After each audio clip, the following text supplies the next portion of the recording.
more. Thanks for coming on. Hey, we're on now. We're on. Mm-hmm. Oh, how exciting. Thanks Good. for coming on. So everybody heard that about the $179 microphones?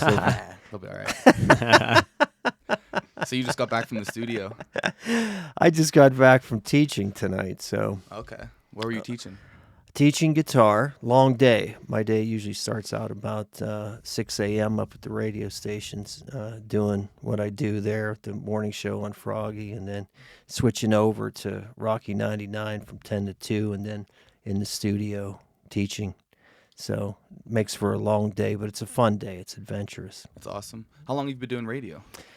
I've been doing radio since 1995. It's funny you asked me that question, man, because I was just thinking about this the other day, like how it all got started. Because I had never any intention at all of being in radio. I think most people that do it think about doing it as they're little. And in fact, everybody that I know that does it had this goal when they were kids. They were just fascinated by how the process worked. And I just ended up being asked to do it one day.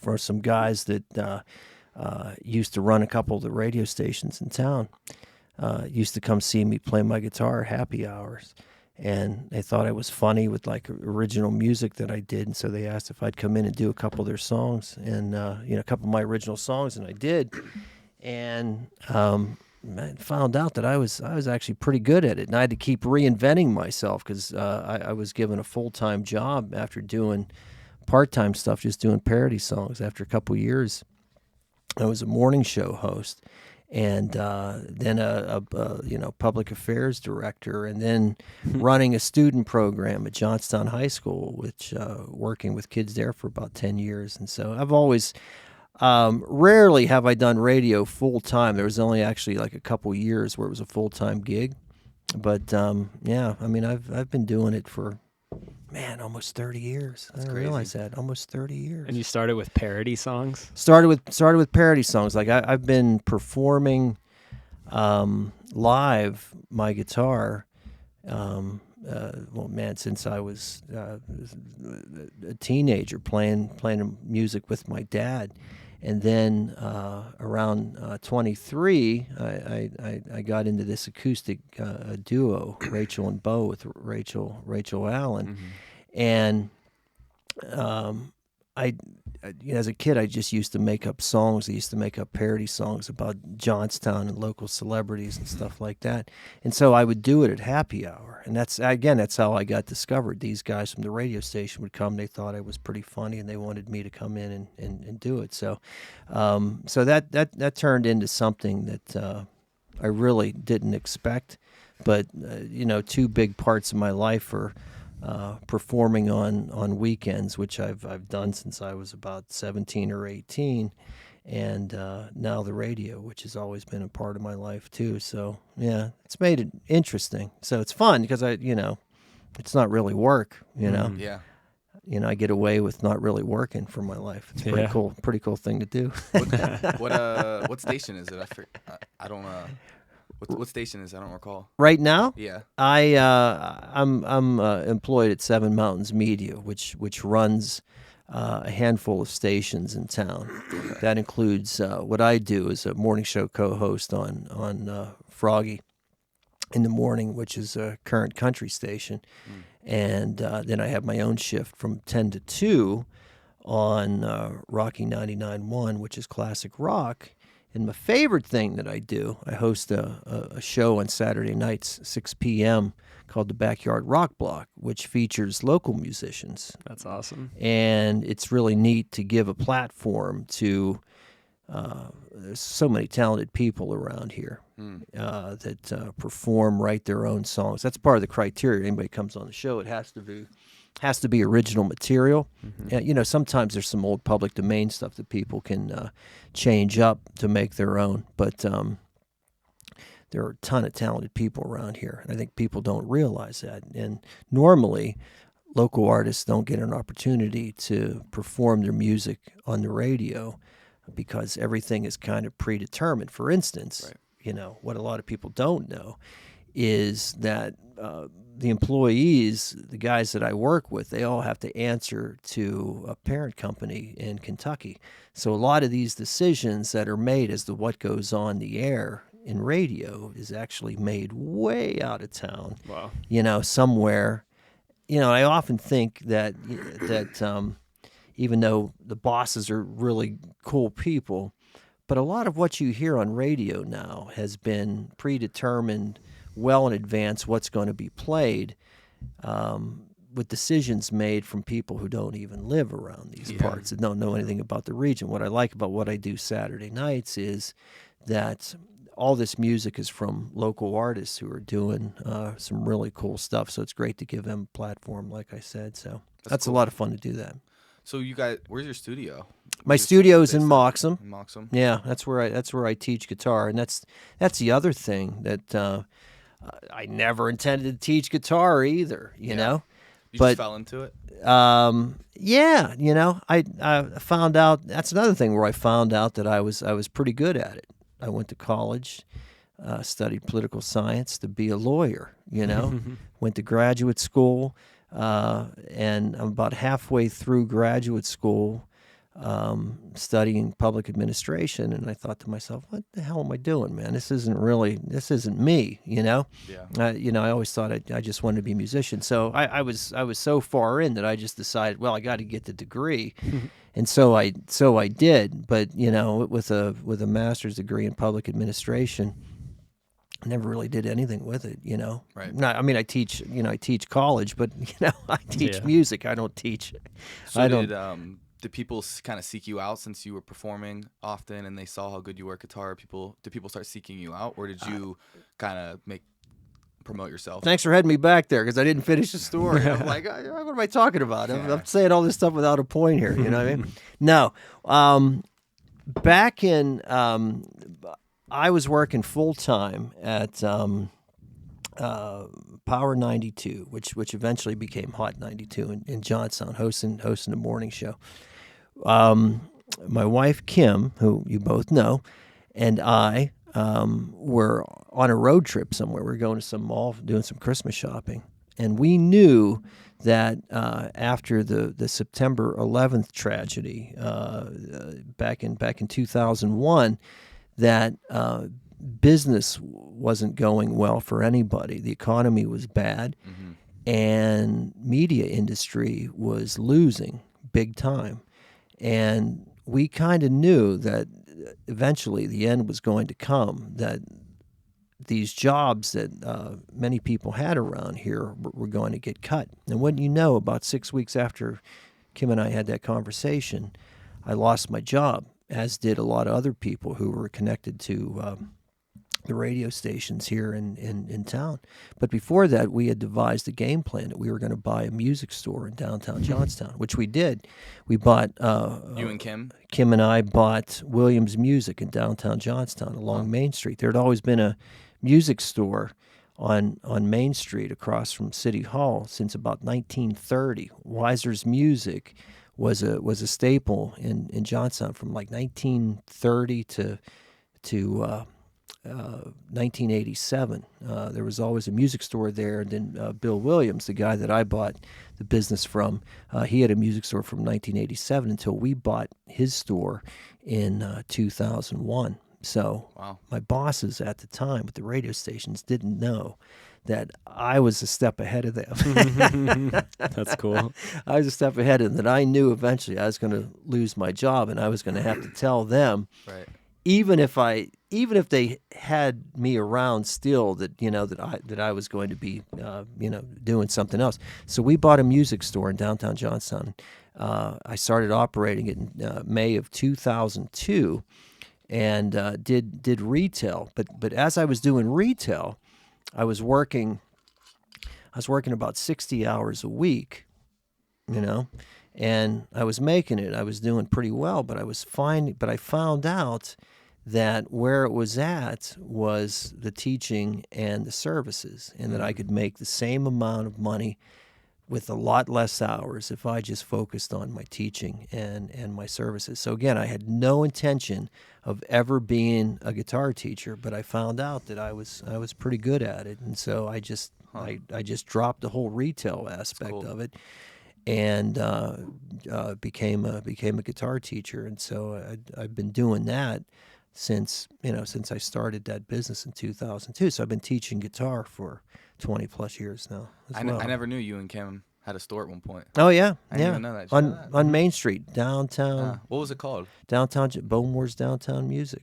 Oh, I guess I didn't know. There. I didn't know you guys sold. Like, did you sell instruments? Mm-hmm. Oh, okay. I didn't know you sold. sold instruments. I knew that you guys had something like that. I didn't know you were. Yeah, I actually had some pretty high-end guitars. I sold cool. Ovation. I sold Alvarez and Schecter. Had some pretty good instruments there one time, and it was fun, But it was, again, it was a lot of work, and it was important for me also, because I love downtown Johnstown to try to make something work down there. But as I said, you find out that.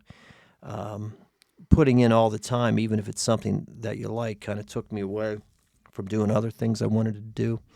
And so I just narrowed the focus down, moved out, and just have a studio now where I teach. So radio, teaching at St. Francis, and still doing my guitar lessons. But instead of like 50 a week, I'm down to 20 now. Mm-hmm. That's cool. Yeah. What do you teach at St. Francis?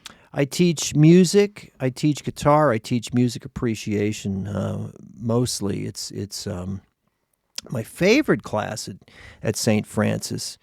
This is a pretty cool story too. But my boss, the guy that I answer to, his name's Jim Donovan, and you guys might be familiar with his band Rusted Root, who they had a song called "Send Me on My Way" back in the day. Dun, dun, dun, dun, dun, dun.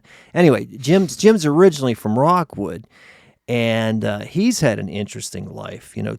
Touring with Rusted Root for so many years. He got to rub elbows with the Grateful Dead and the members of Led Zeppelin.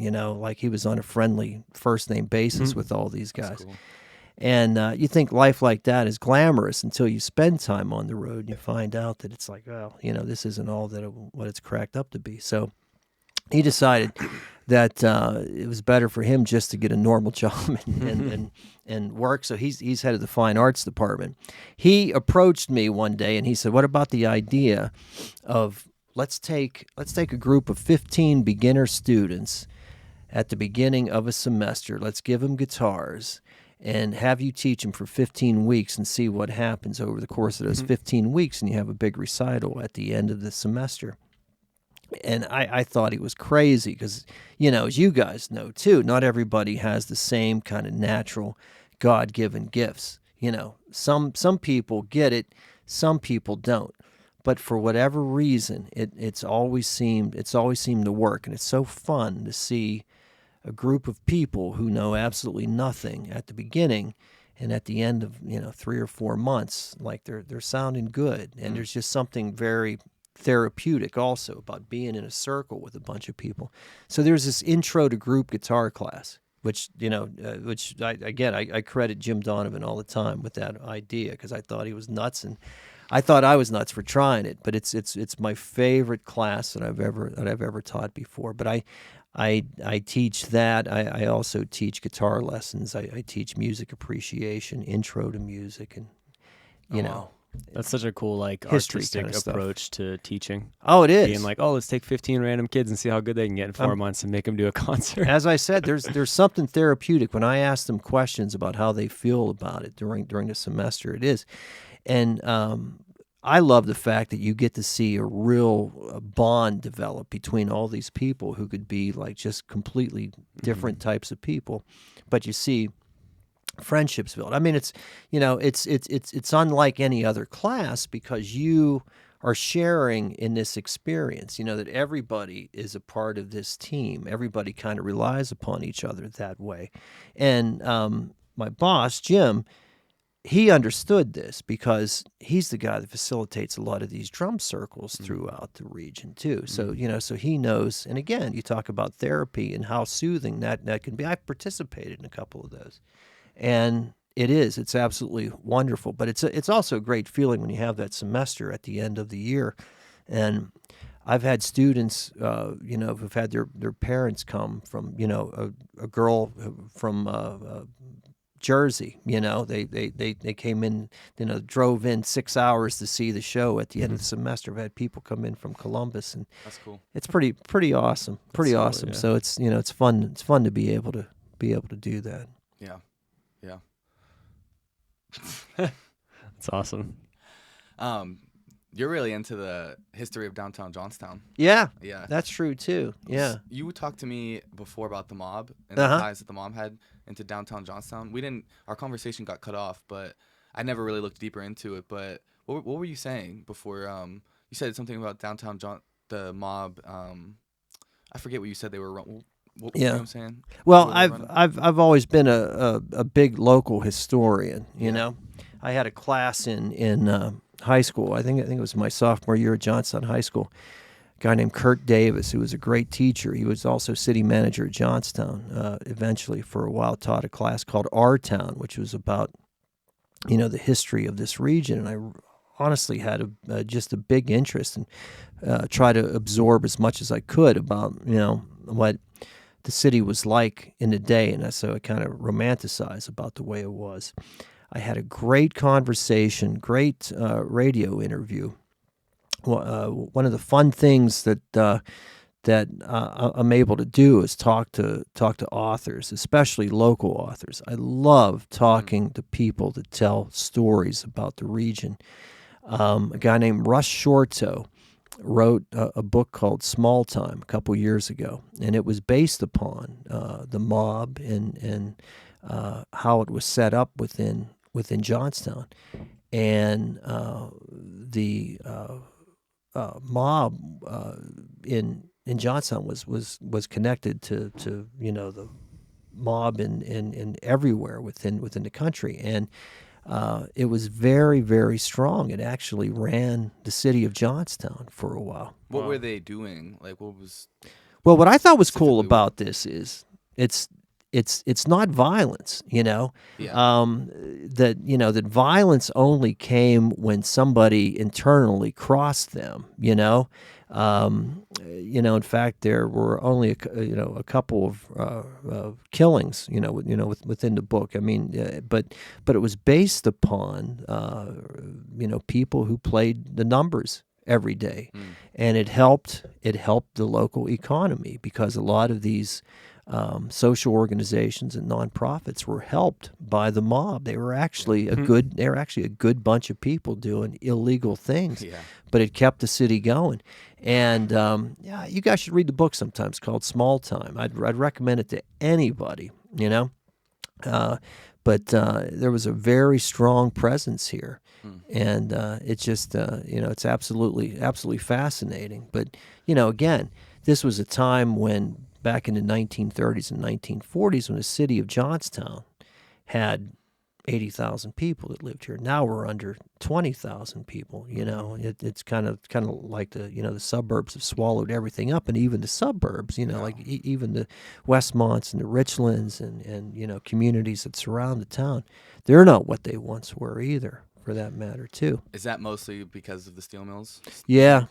Steel mills, yeah. And I used to get these the stories from my grandfather, who was this really proud, Union Democrat, and to hear him one time, tell me as proud as he was about his work in the unions, about how, the town, the bosses, the union guys just became all too powerful, and that kind of ran, business out of here. And, steel went to Japan and foreign countries because, people that lived here that worked in the mills, like both my grandfathers were ninth grade educated, Wow. and both were successful, family men who made good money and had good lives.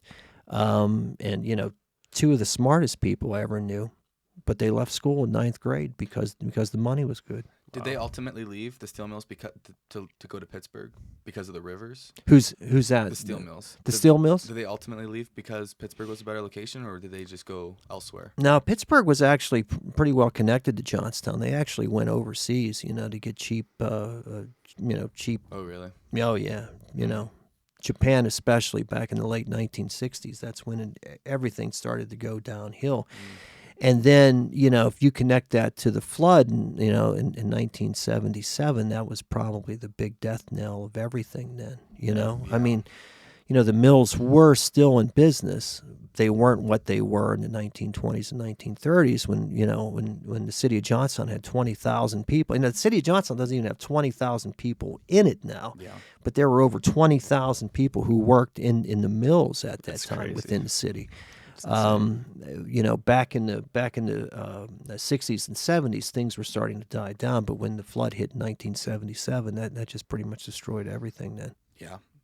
Yeah, so prior to the second flood, it was still relatively booming. Oh yeah. The second flood in 36 didn't cause as much damage as the one in 1889 had. Yeah. But things were going well. You know. The history of Johnstown really is fascinating. It is. Wasn't it one of the fastest growing cities at one point in like the whole world or the whole country? It certainly was. Because back in the 19th century, my granddad, who also got me into this too, my dad's dad he was as I said, ninth grade educated, but a major local historian too. Just used to tell me stories about how the Johnstown region was a sleeping giant. And there was an opportunity for Johnstown to become, just a major metropolis with what it had. But Bethlehem Steel had owned all the property and kind of had monopoly upon everything. And the local governments wanted to keep Johnstown fragmented. And I think that's a problem that we have to this day, too. I think we have too many of these small boroughs and districts now that kind of take away from each other. Mm-hmm. And my grandfather used to tell me, if all these community governments would consolidate, and become, instead of like, Johnstown with 20,000 people, if you take all the surrounding communities of Johnstown, everybody merges and shares all sources, it could be, a much bigger place population-wise, with a lot more benefits that it could get for its community.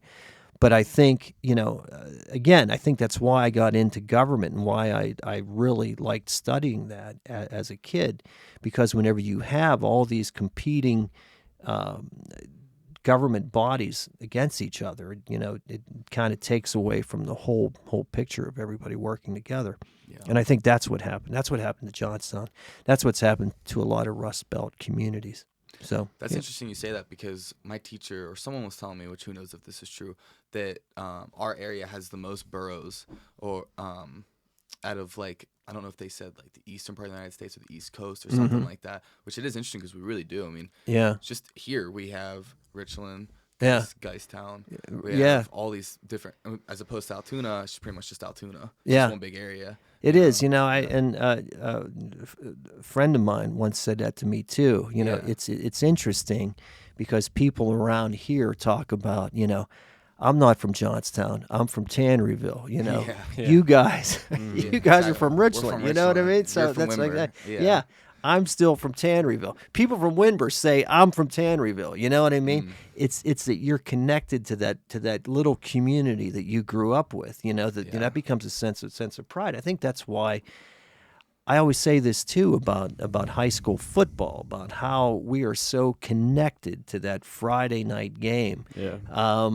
Because it's all about the community. And I think that people around here are more connected to the neighborhoods that they grew up with, and they don't see often the big picture of everything. But but we like being part of our tribe.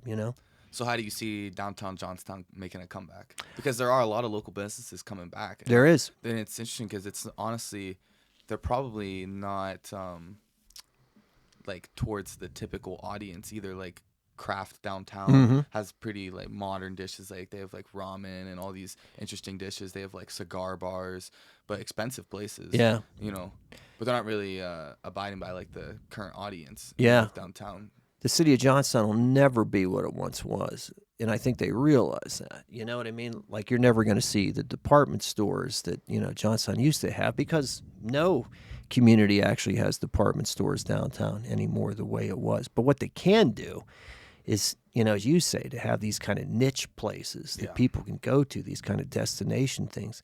And it's so great to see that. See, that's something when Kim and I bought the business back in 2001, 2002, we wanted to be a part of that, because I just, as I said, I love downtown Johnstown. I would have loved to have been a part of seeing a big, rebirth.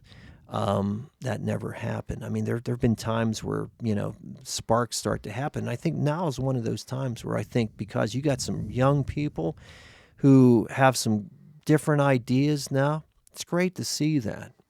As I said, it's not going to be what it once was, and I think they know that. But they're bringing people down here again, and I think that's a great thing. But we should also say too that Johnstown is not unlike a lot of other kind of industrial cities that were based upon manufacturing at one time. A lot of communities of similar size are the same way right now.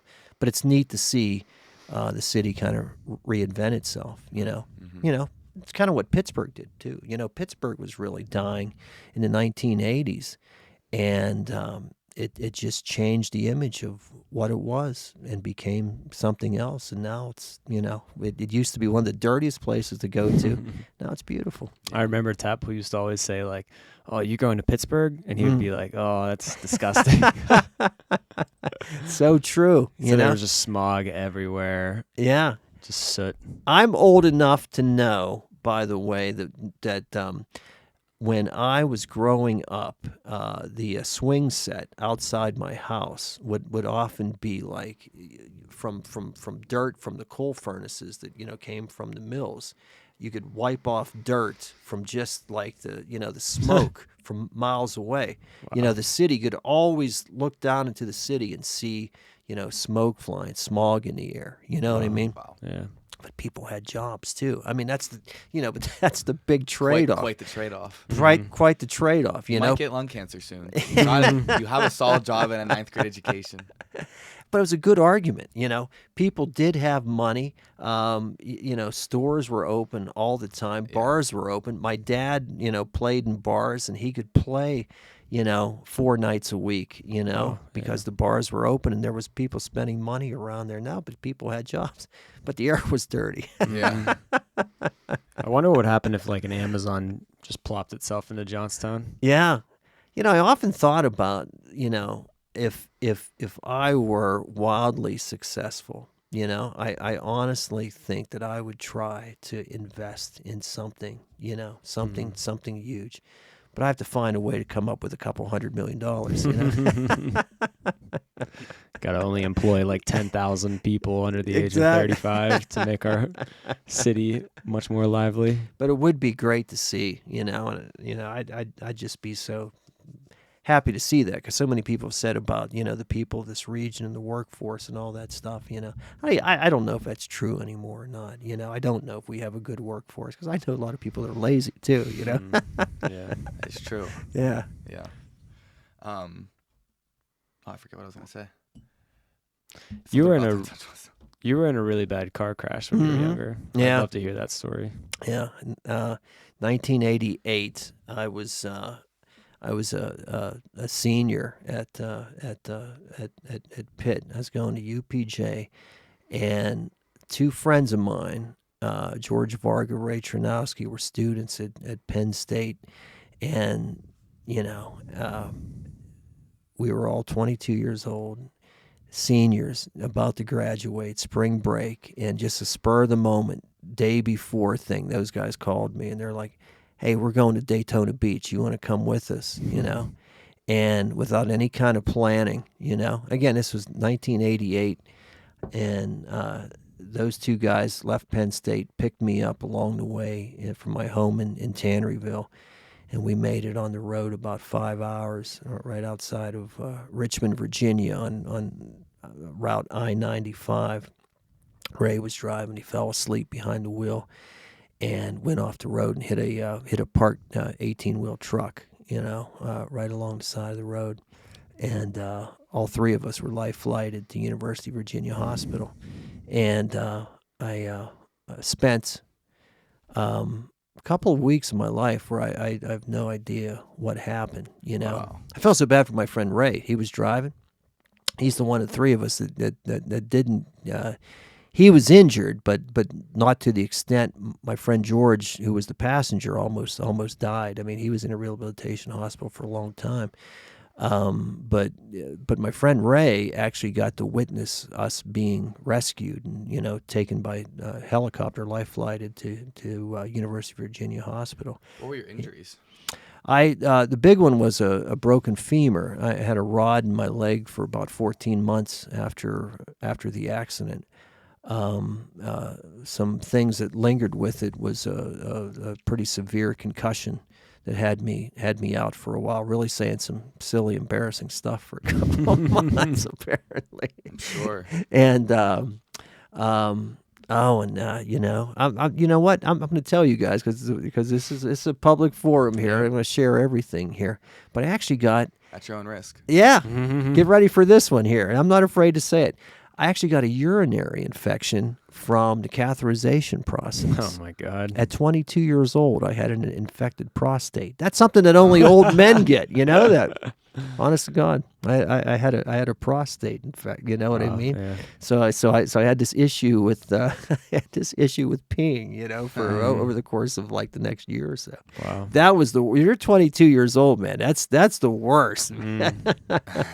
But fortunately, I haven't had a problem since then. People also told me that the femur injury was going to be something that affected me the rest of my life. It really hasn't, man. The body's amazing. It really is. Just the way it all healed up, and I really haven't had a problem ever since then. That's awesome. It's interesting because I went to visit University of Virginia. Sally went with me, my daughter. You guys know Sally too. I've heard of her. Sally and I took her to University of Virginia just because I hadn't been there since they fixed me up, saved my life. When I was 22 years old. So I thought. I did this a couple of years ago, so I thought about 30-some years after the fact, I'm going to go down and say hi to the doctor that saved my life, and That's cool. I should have done some research because he was dead for about 20 years. Made for a good trip, though. Yeah, I mean, it made for a great story. Sure. I show up at his house and I'm sorry he's dead. Oh, you showed up at his house? No, Oh, I was gonna say. that would have made a better story. Though, That's crazy. In Virginia? Yeah, got Charlottesville, Virginia. You might have got shot. if you That's showed up right. To a random man's house. Yeah. But that was quite an experience, and it's a great story to tell too. Yeah. I mean, it's amazing whenever you go through something like that, you realize, man, just how awful that was. As I said, it was after spring break. I had 18 credits at the time, and I wasn't conscious until probably like a couple weeks after that. Wow. But I was well enough by the time the semester ended to go visit my 6 teachers at the time. And would you believe that I think education has changed a great deal, but three of those 6 teachers would not allow me to finish the class during the summer. They required that I take the class over again. Wow. Yeah. So For what reason? I don't know, Concussion. I could never do that.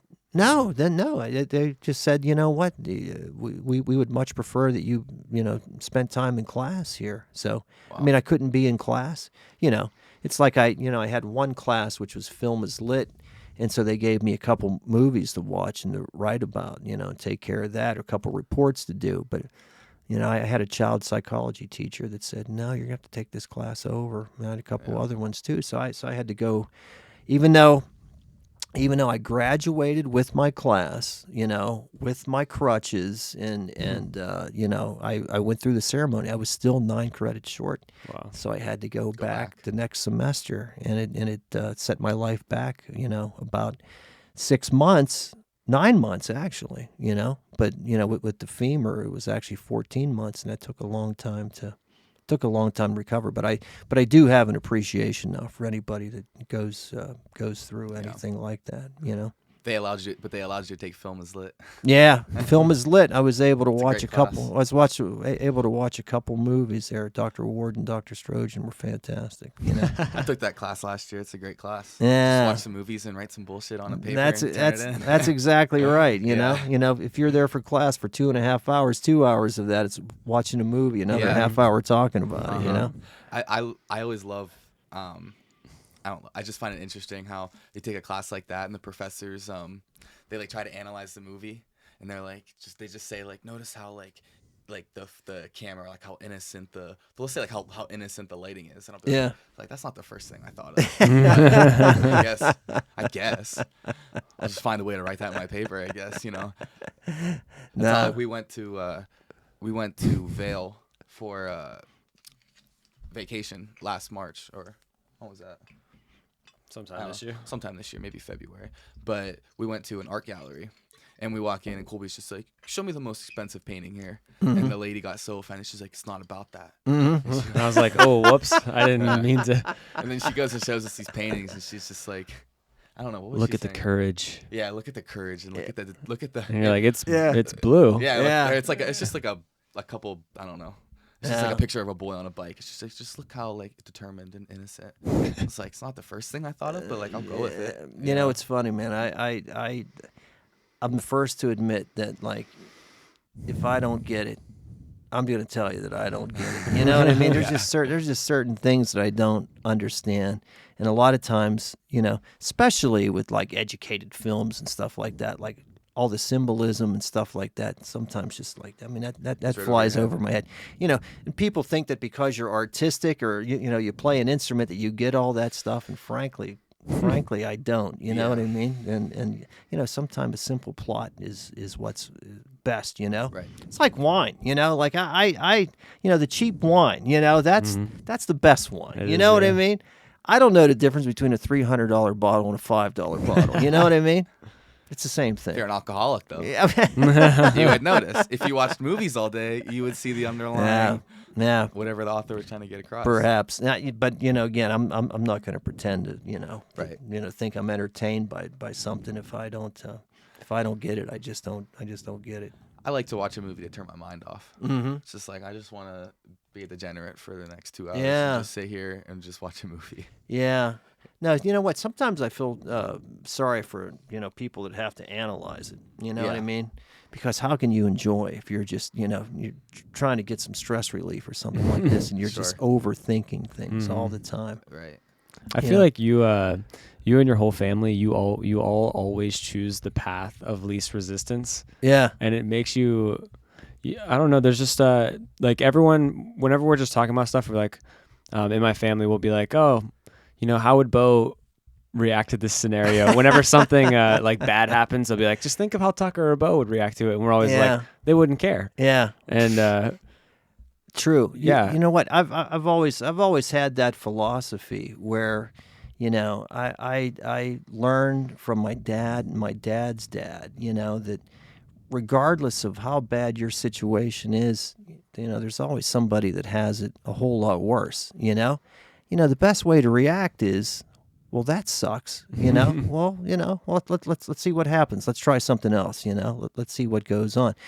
My granddad, you know, once told me, it's not the mistakes that you make in life, it's how you react to them that matters too. And as a musician, that I learned also that it's not the bad note that you play. It's the note that you play after that really matters. You know what I mean? And sometimes mistakes can be a beautiful thing, you know? So, no, I've never been one to dwell on misery at all, you know? And you know, sometimes I think people might think because you know, that makes me unemotional or anything like that. But I just think, you know what? I mean, there's no sense, you know, kind of crying over spilled milk. Just move on, you know, the situation here, you know. I've been through some pretty bad experiences with losing jobs and having stuff happen, but I've never been one to, you know, sit around and cry about it. You know, just get up and get up and go at it. Like I said, that sucks, man. But you know what? Let's go to plan B. Yeah, when you spill the milk, all you gotta do is clean it up. That's exactly right. There's no need to put an emotion on it. No, just clean it up. That's the next thing. No, yeah, no, and I've also people who are just spirit suckers. That's another thing too. I've learned, especially in recent years, that I just don't want to be around anybody that's just always, just a downer and just no fun to be around, or somebody that gossips, or somebody that always talking about how bad things are for them. I don't want to hear that, man. Yeah, you know what I mean? That victim mentality. I avoid that with everybody I know. Yeah, it's the worst. I mean, I've had some issues with my own family members who I just don't want to be around because they're just like try to bring you down. Right. You don't need it. And your dad was like that? My dad was, oh my gosh, he was just incredibly positive with everything that he ever did. And again, he's the type of guy where I just never saw him get really upset with anything or any kind of situation. There was always a way around. Oh, that's a challenge. Oh, here's what we'll do. That's so cool. We'll go to this. And I think seeing that, and actually his dad, also my granddad just had a huge influence on me also. It's wasted time to dwell on misery, like there's no point of it, I mean, it's okay to be upset. It's okay to be mad, for a second, but you can't let that control your life. You gotta, you have to go to plan B and attack and, react and make it a learning experience. That's really cool. I feel like 99% of people have to really work to achieve that, because that's just stoicism. Your only thing that matters is how you react to every scenario. Nothing is really good or bad. Yeah. Just how we describe it. When you judge something, it makes it bad in your mind. Whenever in reality, reality has an indifference towards humans. There's no such thing as good or bad. But That's right. I was just watching a video about that the other day because I was struggling with the stock market, and I just felt like it was out to get me, and I was watching a video and it's basically saying what you just said. I was like, holy shit, if I had to get to the level where Bo and Tucker are, that's going to take me 10 years to be able to work that. I would have to work that hard to get to that point, but you're lucky to have a dad like that. That's really cool. Yeah. No, it was great to be able to, to learn, through that way. Because again, I've had experiences, again, where I lost jobs, but I always know that I'm always going to land on my feet. I mean, there's always something to do and keep that positive approach. And I think often, people say that, but the actual, put it in practice, I think that's another thing, to do as well. So you never actively worked on this. It's just kind of like you just thought of it. And you're just like, yeah, I'll just live this way. Yeah, like you never sat with your thoughts, be like, how do I react to this? No. I mean, some people consider me an oddball, too. As you guys know as well, that I like, people think I'm very social because I'm on the radio and and I'm around people all the time and I can be the life of the party, but actually. I like having time by myself too. I think that's real important for anybody, just to, to get away for a couple hours where nobody.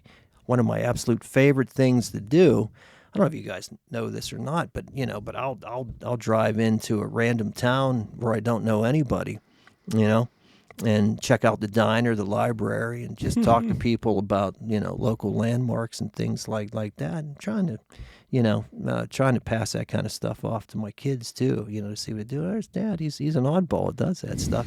But again, that's what my grandfather did with me all the time, taught me how to do that stuff. And like I said, that's my clarity. I think a lot of guys, fish and hunt and do things like that. I was never a fisher or a hunter, but I will, hop in the car for 2 hours, go somewhere I don't know, and just find out about the town. That's really cool. That is really cool. Odd. Yeah. taking life by the balls. I wanted to try the button. Oh, that works. That's I wanted to good, try the man. button. That's good. So you're into comedy. Yeah, and that's another thing too that I did, and I still do it from time to time, with parody songs and so forth. And if you guys, I'm telling you, man, if you ever want to try something to put yourself out there and be really, really stressed about something, but so much fun. I mean, it's like being on a tightrope, high wire type thing where you're out there and you feel nude, you're just in front of all these people. But but I do parody songs, like a 20-minute bit. And stand-up comedy, uh-huh, right? Yeah. And boy, when it goes over, it's great. But I've also played for crowds where they wanted no part of it. Bombed. Oh man, I did a gig in Uniontown one time, and where I went on after a guy who was dirty. I mean, he was dirty. I mean, all his jokes were sexual nature, and like his language was like unlike mine. And people wanted no part of my cute little. So you do a clean comedy? You do a clean bit? I don't use generally. I don't use bad words, but I do use some innuendo and things like that. You know what I mean? But you have to pay attention to what I'm doing to understand it. You know what I mean? But I'm not going out there, fuck this, that, this bitch, this and that, Yeah, sure. That's not my thing, But guys that do that, they can be very, very, very funny. And this guy was hilarious. You know what I mean? So I know when I go on that I can't go on after somebody, that has that type of material. But generally, though, it's a very fun thing to do. When it's a good night, there's no better feeling, But I have had a couple of those incidents where I've bombed. But again, that's part of the excitement of doing it, is that sometimes it's going to work, and you just never know what that crowd's going to be. The last couple times that I did it here in Johnstown, I debuted some new songs, about the Town Manor Motel and the Chipotle being built up in Richland now too. Huge hits. So that was a lot of fun. But that's something. Yeah, I've been doing that for about 20 years too. Wow. Stand up. It's stand up. Yeah. Do you just have me the and my same guitar? bit? Are you doing the same bit every time? Or are you modifying it often? Or I always try to bring some new material in with it, but I also have like some classic songs about like local communities that people kind of expect to hear whenever they hear me play. But you always have to. But you can't do the same 8 or 9 songs every time you go out, because then it gets old after a while. But people do expect to hear, like 3 or 4 ones that, hey, it's always cool whenever people take requests and they ask for stuff like that. So, yeah. Are you a fan of stand-up comedy? I am. It's an art, man. Yeah, I'm a big fan of it. It's my favorite thing to watch. It's an art whenever you can analyze the way somebody breaks down a joke, And I try to explain this to Kim all the time, because she always says, "Oh, those guys aren't funny. They have that planned." I don't get it. They're not spontaneous at all. You have to understand the art of it. You have to understand the timing. You have to know the rhythm of the punchline. The cadence. The way that somebody, some of my all-time favorites are like, guys that are dead now. A guy named George Carlin, who was hilarious. With his philosophies that he had. The way Chris Rock, I don't know if you guys are familiar with his comedy at all, but he just has a certain rhythm to how he says things that just makes it very, very funny too. So yeah, the guys who go on stage and they understand the art of it, it's really something, and it's carried over to me. Like any time that I go into a room, if a room doesn't have tables where people are facing each other, because laughter is contagious, and you're going to have a successful room if like people are seeing each other. If they're sitting back to back, that's not good. You know what I mean? Because, people can't see others laugh, but if you're in this community type environment, it's great. I love it. That's great. I'm like I said, I'm such a big fan of it. So anytime that I think of something funny in my head, I always write it down. Yeah. So I have like a little list of jokes that I could possibly make into a bit. Isn't someday. that crazy? Colby and I and Tucker, we watched the show called Kill Tony. I don't Yeah. know if Tucker ever showed it. I've been on vacation where he sort of showed that to me. Yeah, right. It's basically just Tony Hinchcliffe. He's a famous comedian. He's mean. He's mean. Yeah. That's what makes him funny, though. He's on a panel with a guest, and they basically have someone come up and do a 1 minute bit, and then they roast him after. Yeah, right. It's just an open mic night. But me, Colby, and Tucker are gonna come up with a 1 minute bit. Oh, nice. At some time. We don't have it planned out or anything. Yeah. And we're gonna try to do it in front of like our whole family or something. Oh man, Well, I love allegedly. Yeah. Allegedly. We'll see. I always say this, but be careful, because I think a lot of first-time comedians, whenever they go on stage somewhere, they find out that their family and friends, performing for your family and friends is one thing. You know what I mean? We should just do an open mic night. And just Yes. it's the best. And people are going to tell you that you're great, regardless of what. Yeah. And then you go on that stage around strangers, and people can be just awful, man. Again, part of the fun, man. Yeah. Yeah. But that's again, that's something, the challenge of that, to be able to do some things that you wouldn't ordinarily do. That's cool. Are you familiar with Roseanne Barr? Oh yeah. She's a famous comedian, obviously. This is interesting. I thought about this when you talked about your car crash. She was in a car crash when she was young, and she went through like a major brain trauma. And after that, that's when she became a famous comedian. I didn't know that. She became funny after that. Yeah. I mean, she attributes it to like some kind of like obviously rewiring in her brain, just the way she thinks of things. Yeah. Allowed her to have a good perspective. And it's funny because a lot of these guys, that you find out and you think they're all like good-natured people, but a lot of them are like really depressed and have some serious issues, and they kind of need that affirmation of being in front of people to perform.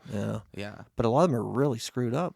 It's funny how that's kind of common amongst like everything. Yeah. The best writers, best artists. Yeah, Hunter you're right. Thompson, Yeah. and then there's all the guitar players. It is. I like it.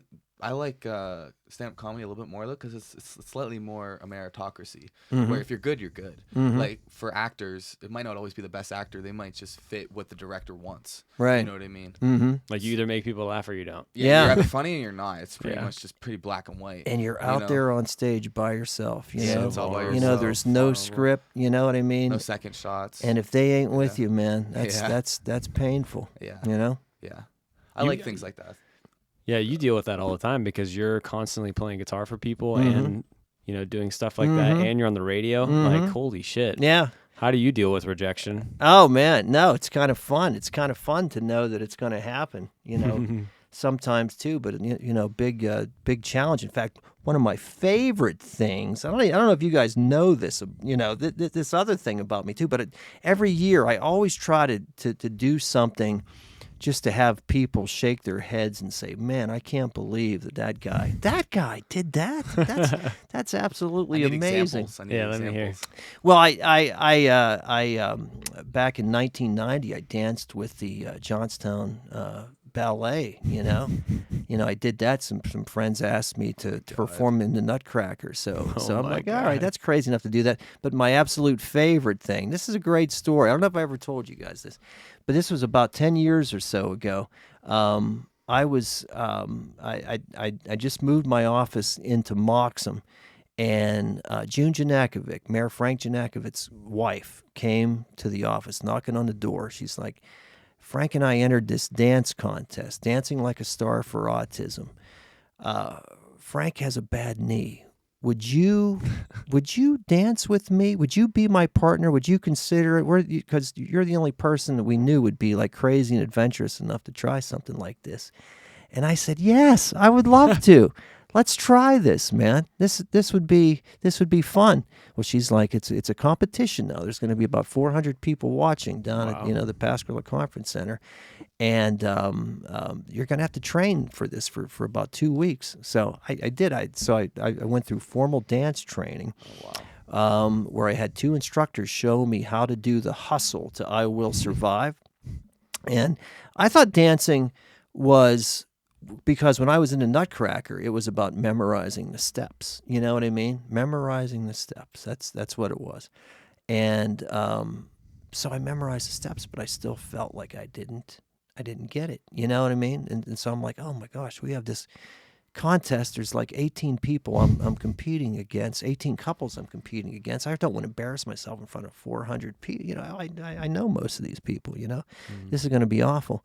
What do you know, about like 2 or 3 days before the competition, I start feeling the music, and I realize that dance is not just memorizing the steps, but it's feeling the music. You know what I mean? And I'm like, I can't believe as a musician I didn't get that. You know what I mean? I didn't get that because I'm always, you know, playing, you know, zoning out. And so it's the same thing with dance. You just get lost. I got it. And I'm like, oh man, I'm going to ace this. Long story short, I won the competition. Wow, that that's night, crazy. you know, that night. And I never, ever thought, you know, that. I got like 400 people watching me, and I'm That's so doing the hustle to I Will Survive. Actually beats a guy who was,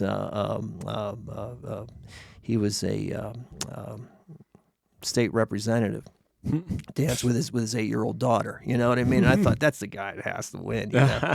But no, crushed. If I won that. So anyway, I'll fast forward 10 months after that. You know, June comes in again and says, Bo, do you realize we have to defend our championship? And I said, no, man, I'm done. I said this was a one-shot thing. Well, they're like, you know what? We could raise a lot of money here if you do this as defending champion. So would you mind doing this again?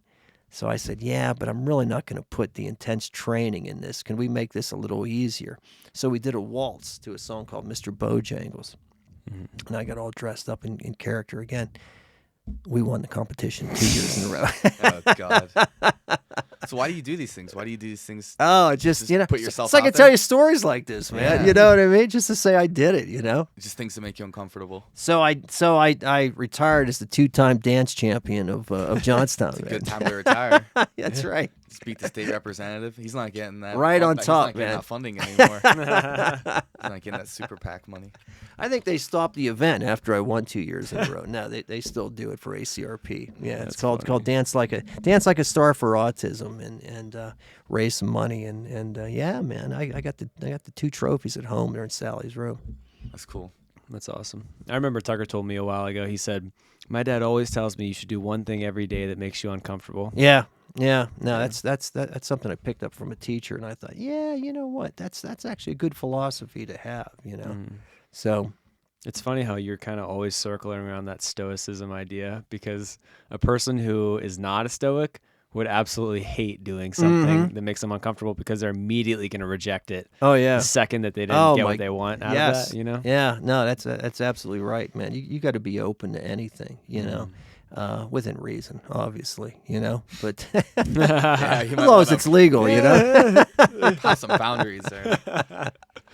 Yeah, you got to stay open for stuff like that. So, yeah, it makes life fun. That made me think of this thing that my one friend told me. He was saying that because a lot of people I know, they'll talk about luck, and they say that luck doesn't exist. Luck is only a byproduct of people that are ready for the opportunity in the first place. And he was saying that luck actually is an equation of serendipity multiplied by work. And serendipity is defined as like how open you are to new ideas, and then that is multiplied by work. So let's say you have a work of 10 and you have a serendipity of 1. So you're just working all the time, but someone comes up to you and like, hey, you want to start a business with me? You're like, no, I'm doing my own thing. Well, you only have a score of 10. Or you have a score of 1 work where you're just kind of like lazy. You don't want to do anything, but your serendipity is 10, but you're open to all these ideas. And, you know, you're at the same level though as the person who was working all the time. Yeah. So like, how do you find that balance between open to all these ideas and then staying like working all the time as well? Yeah. You know? Well, you know, it's always been a concern of mine that, that perhaps I work too much because I always try to find the time to do that kind of thing, you know, as well. And always, you know, to seek the opportunities to be able to do that, to surround yourself, you know, with people who are open to new things too, is always important to me. You know, I always try to keep a circle of interesting people who aren't afraid to try different things as well, you know. And you know, to me, that's always been something that's important. And you know, find an opportunity to, you know, something that looks like fun, you know. Right. I mean, I went whitewater rafting once, you know, and I realized that wasn't for me. You guys do that all the time, don't you? We did that. I've done it a couple times. Yeah. Yeah. See, so that's something there. You know, sometimes, you know, if it's something where I fear my health or something like that, or getting my head smashed off one of those sharp rocks, Yeah. you know, I'm like, hey, I'm done with this, man. Mm-hmm. I can say that I did this. So, but no, it's important to have that, you know, to have that mix. I also think that part of that equation also should be being good to people, and I think, you know, kindness, you know, especially, you know, because we're recording this on 143 day, you know, which is, you know, which represents just, you know, being good to all people. And I think, you know, karma has an important part of this as well. I think if you're good to people, you know, I think good things happen to you too, you know. For sure. I think that's an important part of it as well. Yeah. I mean, even if the whole karma thing isn't even accurate or real, like, you know, what you put out good things come back to you. Even if that's not real, if you're just putting out good things, you're just gonna be a happy and good person in general. You know what I mean? You'll just have a better perspective on life. Oh, You know yeah. what I mean? Yeah. No, I always relate these two stories, which, you know, to me are always, you know, I don't know why that I vividly recall the details of both these. So if you guys don't mind, I was I think I was a sophomore at UPJ at the time when I bought a Pitt sweatshirt, you know, at the bookstore. And I don't know what it was, like, you know, $17 or something like this. So I hand you know, the cashier a 20, and instead of giving me $3 back, you know, she gave me $17 back. So she misread that. So I thought, oh my God, man, that's beer money, man. I'm not, you know, I knew she made the mistake, but I took the money. You know, I took the money, and on the way home, I got pulled over for speeding. You know, and I knew I deserved that. You know, that was something I was never ever going to do again. So wouldn't you know, Monday I went back, you know, to the bookstore at UPJ, and I said there was a mistake. You know what I mean? I had to clear that. You know. So you lost your beer money and you got pulled over. Well, I drank the beer. Okay. You know, There you go. I still bought the beer, Okay, but, you know, okay. but I was able to go back Monday, and, Yeah. you know, I probably took some money from my parents, you know, Yeah. to pay for that then too. And then I just love this. The family was on a vacation one time, and this was before, you know, cell phones were like really, like, you know, crazy that we all had them. But we were on our way to Chincoteague, and I went through a drive-through in New Paris, and Kim had to give her ID to the person at the drive-through to take out $400 cash, and gave her $400 cash in an envelope. And we drove to a Chick-fil-A right outside of, right by the Bay Bridge, you know? And after we have our meal, we're on the way down to Chincoteague. We're about an hour away. And she's like, Bo, you have that envelope, right? You have that envelope. I'm like, no, I don't. You know, what happened to it? And I'm like, oh my God, we're gonna have to drive back to wherever it was in Maryland to find out what the deal was. You know what I mean? And wouldn't you know, we turned around, drove the whole way back. Took us probably an hour and a half, 2 hours to get there. And, you know, we're like, hey, listen, you know, my wife, I think we threw away $400 in cash. It's probably in the garbage. And the guy says, "Is your wife's name Kimberly Moore?" Wow. And I honestly believe, people had access to that $400 in this envelope, and nobody would have ever known. You know what I mean? Yeah. But I think just because I took that cash back to that girl at Pitt Johnstown, karma treats you right. You know what I mean? Right. Because of that. So that $400 story. It makes you wonder if that didn't happen to you, if you would not see that as that way. Like, right. What if you took that $17 from the cashier at UPJ and then nothing happened? Mm-hmm. Yeah. Yeah, no, you know what I mean. So that you'd be on drugs right now. Yeah. You'd be on drugs on the side of the complete street. opposite. We would never know. I just remember Tucker would never be born. Yeah, the speeding ticket was ridiculous too. I mean, I was way over. It was like $130, which back in '85 or '86, whenever it happened, that was a lot of money back then. You know what I mean? So I messed up badly, and just the guilt, that carried with me now. So never, if I ever. If somebody gives me more than I should have, it's my duty, it's my responsibility, because the karma gods they're out there, man. They're out there. Mm-hmm.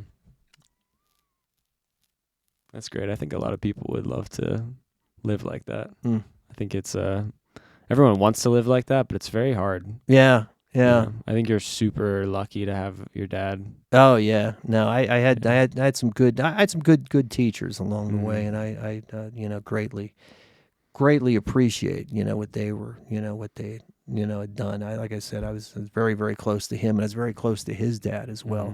Too good people. I had a couple good father figures in my life.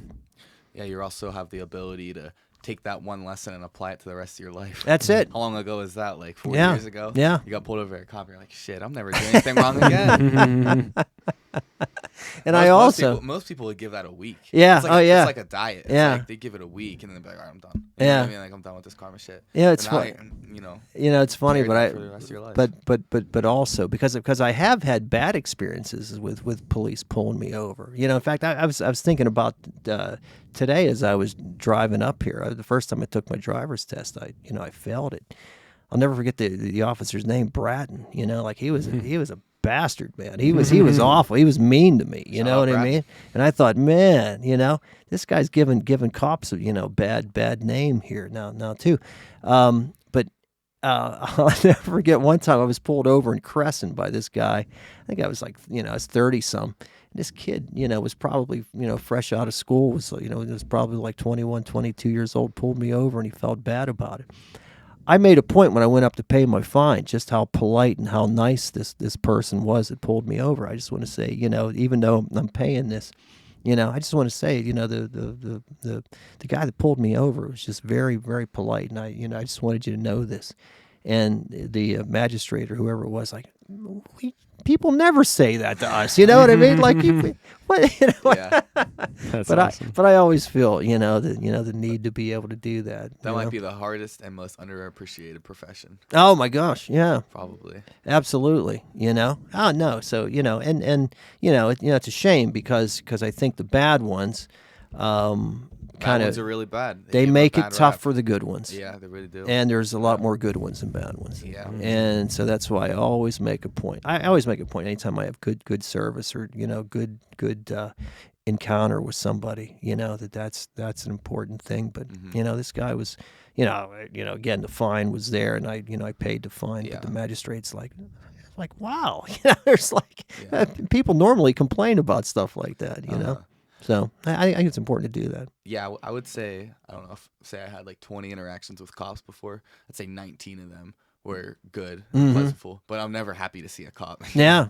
Which is kind of funny. I'm never like, oh, thank God a cop's here. You Yeah. know what I mean? I've never been in that kind of situation. Oh, yeah. Where Yeah. It's like, oh, shit, I just drove past the cop going 20 over. Yeah. Yeah. I hope he had a good day and doesn't decide to pull me over, Yeah. No, these guys have a job to do, and so you know what I mean. I certainly respect what they do. For sure. Yeah, I mean, I think that a lot of them are just undertrained. Mm-hmm. I think that they got that position too easily. Like, you're in a too high of a position of power, and you're too undertrained for that. Mm-hmm. You know what I mean? Like, it's less likely to see bad doctors because you have to go through a 15-year process before you're like a doctor, not you're not a resident, you're not an intern. Like Mackenzie's probably been in school for what? I mean, I don't know. She's been wanting to be a doctor for probably the last 15 years of her life. Right. And she still has 4 more years right now. And as she's working, 80-hour work weeks until she's just like a full doctor. Yeah. No, not responding to anybody. No, that's but as opposed to a cop, you could go to police academy. Right out of high school and be a cop in, I don't know, a year, 2 years. Oh man, have a way higher position of power than any other profession. It's a tough gig that's underappreciated. It just makes me think. I saw this video clip today on YouTube where a public address announcer at a high school got on the crowd for tormenting the referees there. And seeing a lot of youth sports over the years and how people treat referees and treat coaches, especially the referees, which makes me think, why the hell does anybody want to do that job when, people can just be so nasty, I don't understand it, just kind of the lack of respect for authority, Right. I don't like that at all. I could never, I could never treat anybody that way because a call didn't go a certain way, But it's kind of a similar thing. Yeah. That's funny. That's like a joke to you, but then to some people, they're ready to like legit fist fight. Yeah. Yeah. Yeah. No, that's absolutely right. And just seeing that from youth softball and just the way, parents can just absolutely ruin youth sports by like, thinking that, not every close call is going to go your way, And I just see like, just stuff like, a team's up 52-7 and people are, bitching about like calls not going their way whenever they have 52, Yeah, maybe you should get better. Yeah, I don't get it, I guess the other way around. Yeah. Get worse. Yeah. But no, I always respect what police do. I tie that into the speeding story here, by the way, too. So yeah, I don't want to do that job. No, I mean that's a hard job. A lot of respect, man. Yeah, for sure. A lot of respect. I mean, you never know when the next guy you pull over, he might shoot you. Like, Yeah. You have no idea. That's right. I'm scared to confront I just don't want to confront people in general. That's let right. alone confront someone that's like doing something wrong on purpose. You know what I mean? I Like want a criminal or I want no part of I don't that. want to confront them. Yeah. No. That'd be I want terrifying. no part of that at all. Yeah, I think it would be better. I think it would be better for everyone though. It's just if the cops have more training. Maybe like even combat training. Me being in obviously the combat sports world, it's kind of like my life. And then you see cops try to detain people. It's just they're just not good at it. Right. You know what I mean? If you have any level of jiu-jitsu or wrestling, like you could easily get away from a cop. Yeah. I mean, not all cops, but a lot of cops. Right. Like this one guy that's a big figure in the combat sports world. He always says that cops should be a blue belt in jiu-jitsu, which means that like they know what they're doing in jiu-jitsu. It's like the 3rd level up from a white belt. Yeah. Just meaning like you can control somebody, like you can control another human, if you have to. Not like, oh shit, I finally got to them after running after somebody. I hope I can tackle them, and then you can't, and then now you have to tase them or shoot them. You know what I mean? It's the only other option. Yeah. But if you could take them down and like control their arms behind their body, and like they can't do anything. Right. Then a lot more interactions would probably be positive. Yeah. No, it's it's a shame. It's a shame that I think a lot of people just don't understand that. That we're not spending the money. That our government needs to be spending the money for training. I think a lot of these issues that we have, historically throughout the country, I think it's a big issue. Yeah. Did you ever think about running for mayor? I did. Yeah. What a good question. Yeah. In fact, when I was young, I mean, it's what I wanted to do. Always wanted to run for elected office, but I think as I was telling you guys about my education, at that point at graduate school where I'm studying public administration to either go into law or to go into government, I realized that at the time Johnstown had a city manager by the name of Carl Kilduff, who was like the enemy of the editor of the Tribune Democrat, just beating this guy up every day. And I thought to myself, man, this guy was making probably $80,000 a year, which, at the time back in the 90s, that's pretty decent money, but it's not worth getting beat up every day on. You know what I mean? And I thought, I don't want any part of that. Yeah. You know what I mean?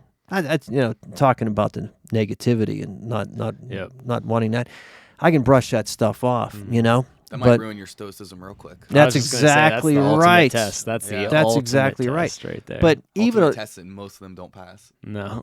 Even a lot of these guys with thick skin, like they have families too. Right. You know what I mean? Right. And it's hurtful. And so I want no part of that. Yeah, that would be tough that's one thing if someone's attacking you, and it's another thing if they're attacking your family. No, that's exactly.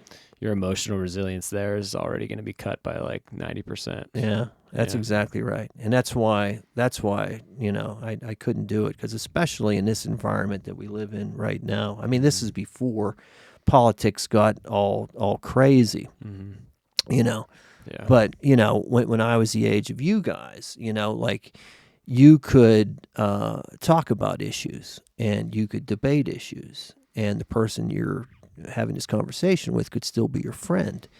And now, in the last generation or so, we've become a lot more tribal, where, we are nasty to each other.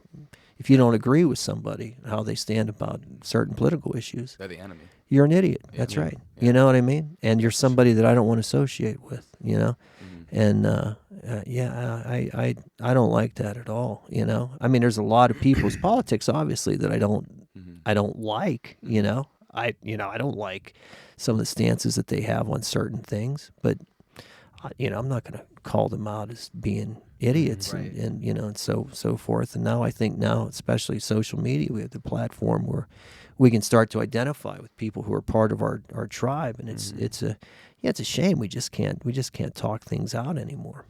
Yeah, everyone's so scared to be wrong. That's right. Yeah, and everyone assumes they're right. The worst part is everyone all of a sudden is expert on their topic that their party is identified with. Right. So I'm a Democrat. I'm an expert on climate change. It's Yeah. real. It's happening right now. Yeah. I'm a Republican. I'm an expert on gun control. You know what I mean? Or That's right. You're not an expert on these things are like heavily studied amongst people with multiple PhDs. Yeah. And then they're debated. You don't know it just because you're tied to that party. That's what social media has done. The other thing social media has done also is that, that I don't consider myself on either end of the extreme, but it seems like that the extreme 5% on either side of the spectrum kind of controls the narrative. They're so loud. And then the people who are on the other side then attach the other 40 to 50% with that 5%, and it's again I don't like that either. Yeah. It just seems like the loudest are the ones with the most extreme opinions. I've always considered myself, kind of centrist. I mean, certain things where I am, I twist a certain way, but it just seems like it's it's the people who are the most extreme or the most loudest and the most obnoxious too.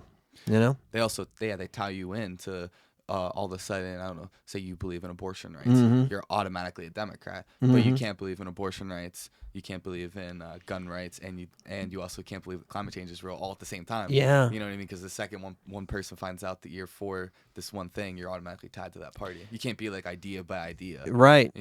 You get painted with that broad brush. You know what I mean? If you believe a certain thing, that makes you a certain way. That whole party. But again, it's just nice to be open, be able to talk about stuff like that. Everybody's afraid to do it. Yeah. Well, we're at about an hour and 20. Oh, is that right? Yeah, I don't.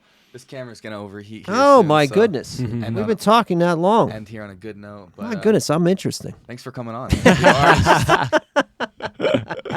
can make that hour and 20 go by quick. Oh my goodness! Well, it's been pleasant, guys. Thank you very much for inviting me up here. Yeah, we're gonna do it again another soon. one. Yeah, look forward to it. Yeah, Thanks, we'll do it guys. again. Appreciate it. All right.